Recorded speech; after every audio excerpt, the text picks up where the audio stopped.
boy, it's good to be back.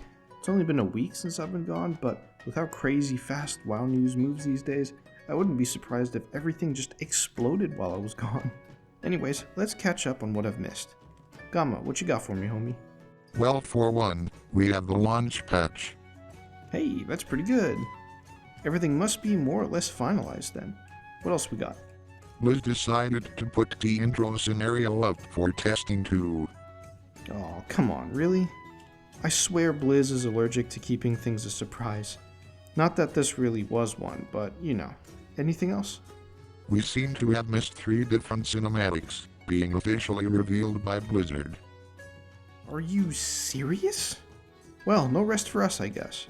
How's it, friends? I'm Nazubro, and I swear, I leave Blizz alone for 1 week while I was out getting married, and they literally just decide, hey, you know what would be funny? Let's drop a bunch of cool cinematics and stuff while this goofy YouTuber is occupied. Now I know how it feels. So needless to say, with me not putting up a news video last week, there's a ton to talk about, so let's go have a look-see. I'm going to start by speedrunning through the more relevant stuff from last week, and then of course go over the big thing after everything else. Yeah, you know what I'm talking about. Anyways, what do? So firstly, the launch patch dropped last reset, bringing in pretty much all the final changes that we're going to get for the launch of the War Within. This means that all the talent trees should be mostly caught up. Also coming with that patch, we received some hotfixes throughout the week, adjusting some things like flight stones and crest drops in the Radiant Echoes event, and all the bosses of the event had their HP adjusted so they feel way more reasonable now, and don't take 30 years to kill. Some notable data mining things included some titles for Season 1 of Mythic Plus, granting you the Tempered if you hit 1500 rating, with Tempered Hero being granted to those who hit the top 0.1% of players. There was also some weird back and forth last week regarding some transmog collecting shenanigans, about whether quests should be rewarding all appearances it can possibly give. At first it was a bug, and then it was a feature, and then it was finally settled on that yes, quests should eventually be giving out all appearances. It was a really weird thing, but hey, the final result is a good one, I think. Then of course we get the first 2.5D moving painting style cinematic leading up to the expansion.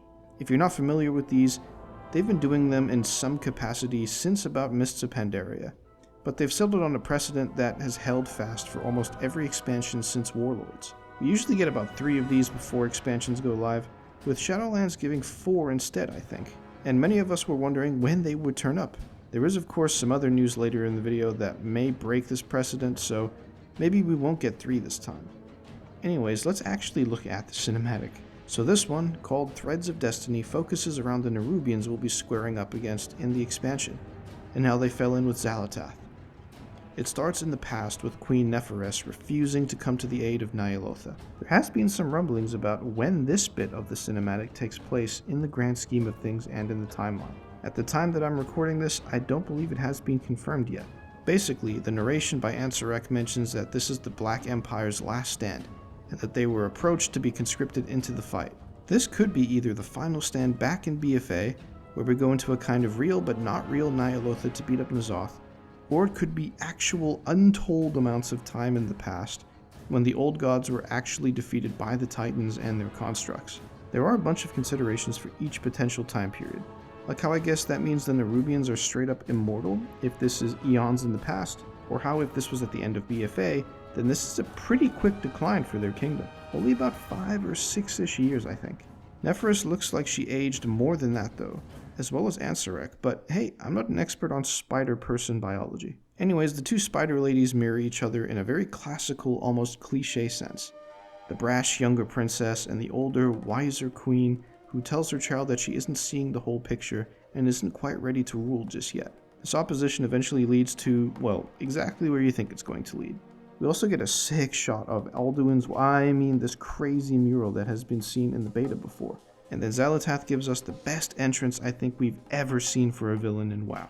Skipping ahead a bit, Ansarek does do the damn thing I'm sure nobody expected, and Xal'atath just continues to be excellent throughout the entire short. It's a very nice opening to, hopefully, a collection of these styles of shorts. Now before the other animation came out that I'll talk about later in the video, I would have put my money on one of the other shorts of this style being about Illyria, and then the third one being either Faerun or purely Xal'atath herself. I still think we'll get a short of Faerun, And we're still missing her short story too at this point, need I remind you? If you haven't checked out the short, go ahead and watch it without me rambling over it. It's a really good watch. And that kind of concludes the news from last week. There were of course lots of smaller things, especially with bits of tuning, other hotfixes and stuff like that, but that was all the major stuff I think was good to cover. Now let's move on to the more recent stuff. Funny enough, there really isn't anything going on in-game this week, besides the launch patch from last week. Most of the stuff I've got written down as being notable to me are either from the beta, or are just news from outside of WoW about the game. And not even that much from the beta, to be honest.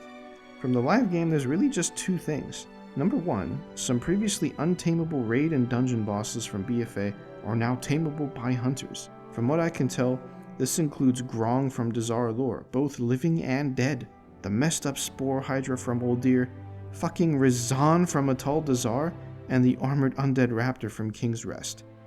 There were some other colors of other beasts, but these are some of the highlights. The only other notable news was how currency transfer was temporarily disabled for whatever reason, but Blizz seemed to get on top of it pretty quick, and by the time I got around to making this video, it's already been fixed. Nice one, Blizz. And that's pretty much it for live game stuff. I'm not really going to touch on the beta this week. There's not really too much going on that's interesting, except for the intro scenario testing, which I'll touch on a bit later, but there is a bunch of stuff to go over outside the game. Blizz finally made an official, comprehensive post about what will happen to Remix characters once Remix ends on the 19th. So let's break it down. Firstly, all items, currencies, and quests will be deleted from your inventory and bank, except for your gold. Your characters will keep whatever level they are, and will be given appropriate level gear for their level. For reference, level 70s will get eye level 467, which is nothing to sneeze at to start, I guess, but it really doesn't matter since the War Within will be a few days away if you have early access, or a week if not. You'll get 4 30-slot bags and a 26-slot reagent bag. Any unlearned collectibles will be sent to your mailbox, and you'll find yourself in your faction capital. This whole conversion process can take several minutes according to Blizz, but they said the same thing about the warband conversion process, and mine only took about 3 seconds that time, so I guess we'll see. They also point out you'll need to log into each Time Runner character to start the conversion process, so keep that in mind if you used Remix to raise an army of alts. And with that, Remix is done. In my opinion, I think it was a decent success. Yeah, I know there was some drama near the beginning, especially with the frogs and the obscene bronze grind that people were worried about, but I think it all worked out in the end. I hope Blizz continues to do these remixes, and they use what they've learned to make the next one great. I wonder if they'll do Warlords. Now wait a minute, before you start getting mad about me mentioning Warlords of Draenor, in isolation, without the context of huge content droughts and the weird garrison shenanigans, Warlords of Draenor was actually quite good at the start. Think about it. The zones and the music were peak, the campaign was quite good, and it was a solid expansion at launch. Most of the problems came in after launch with how long people had to wait for content. I think a remix through it would be fun. It's worth some thought at least. Of course, a Legion remix would be insanely cracked, but I think I would like Blizz to do a Warlords remix first, refine the ideas some more, and then move on to Legion. The idea of a Legion remix has me foaming at the mouth.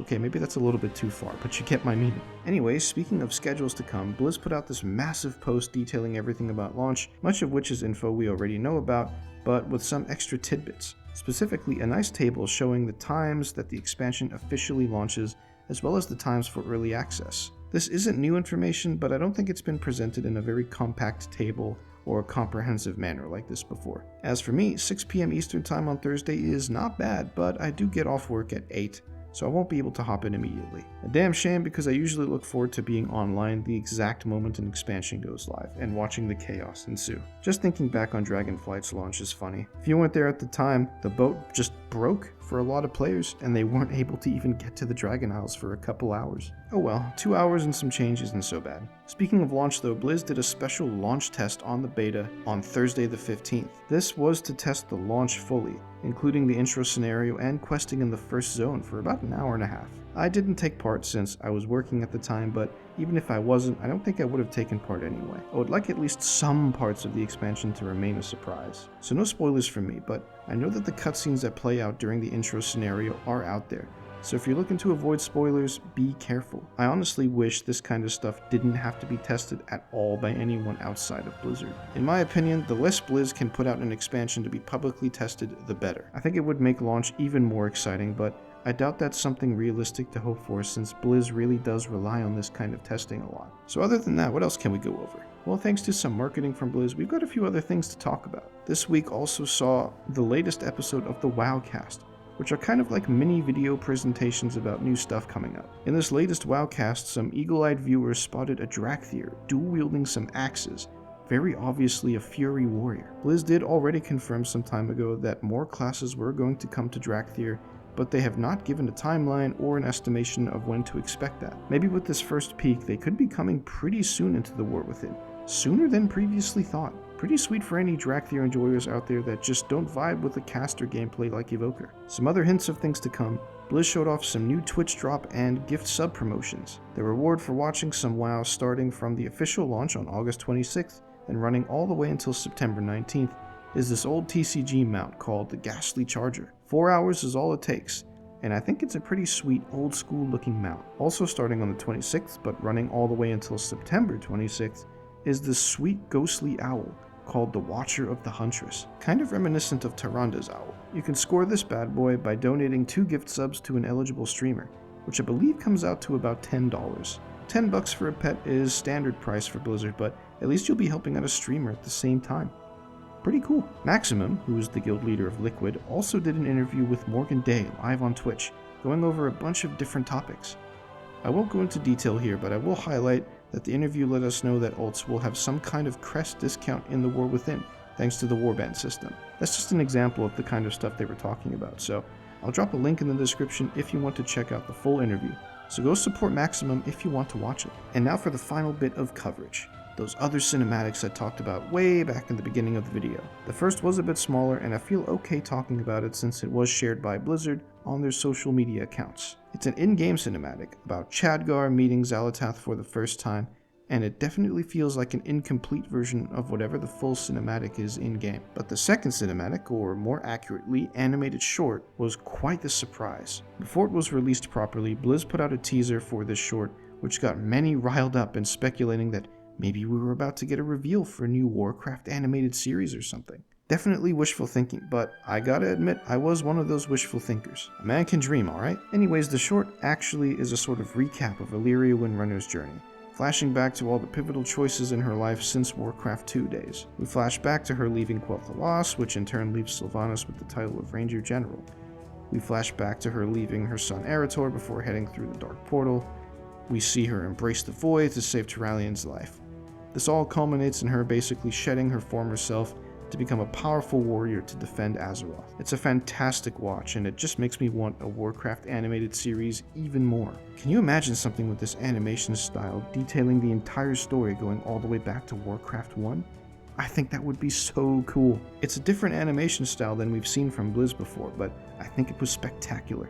Not sure if this counts as one of those moving painting shorts that we usually get 3 of before a new expansion, and we're almost out of time, so I guess we'll see. And that's the news!